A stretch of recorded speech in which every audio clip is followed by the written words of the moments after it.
24 litre Indian നിർമ്മിത വിദേശ മദ്യവുമായി ചുങ്കത്തറ സ്വദേശി എക്സൈസിന്റെ പിടിയിൽ. പള്ളിക്കുത്ത് ഭാഗത്ത് നടത്തിയ പരിശോധനയിലാണ് ചുങ്കത്തറ പള്ളിക്കുത്ത് അമ്പലക്കുന്ന് സ്വദേശി സുനിൽ കെ.എസിനെ നിലമ്പൂർ എക്സൈസ് സംഘം അറസ്റ്റ് ചെയ്യുന്നത്. മാരുതി ഒമ്നി വാനിൽ വിൽപ്പനയ്ക്കായി സൂക്ഷിച്ചിരുന്ന 48 കുപ്പി വിദേശ മദ്യമാണ് എക്സൈസ് സംഘം കണ്ടെത്തിയത്. അസിസ്റ്റന്റ് എക്സൈസ് ഇൻസ്പെക്ടർ മുസ്തഫ ചോലയുടെ നേതൃത്വത്തിലായിരുന്നു പരിശോധന. സിവിൽ എക്സൈസ് ഓഫീസർമാരായ ഷംനാസ്, കെ എം ഇർഷാദ്, എബിൻ സണ്ണി എന്നിവർ ചേർന്നാണ് കേസ് രജിസ്റ്റർ ചെയ്തത്. ഇതേ വർഷം ജനുവരിയിലും അനധികൃത മദ്യവിൽപ്പന കേസിൽ പ്രതിക്കെതിരെ നിലമ്പൂർ എക്സൈസ് കേസെടുത്ത് റിമാൻഡ് ചെയ്തിരുന്നതായി അധികൃതർ വ്യക്തമാക്കിയിട്ടുണ്ട്.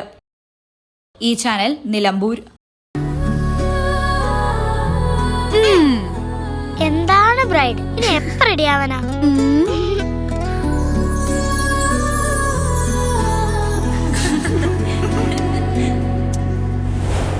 മരുപൂ പോലെ നിറമേകും MX, വെണ്ണിലാവായ നുള്ളാകെ MX.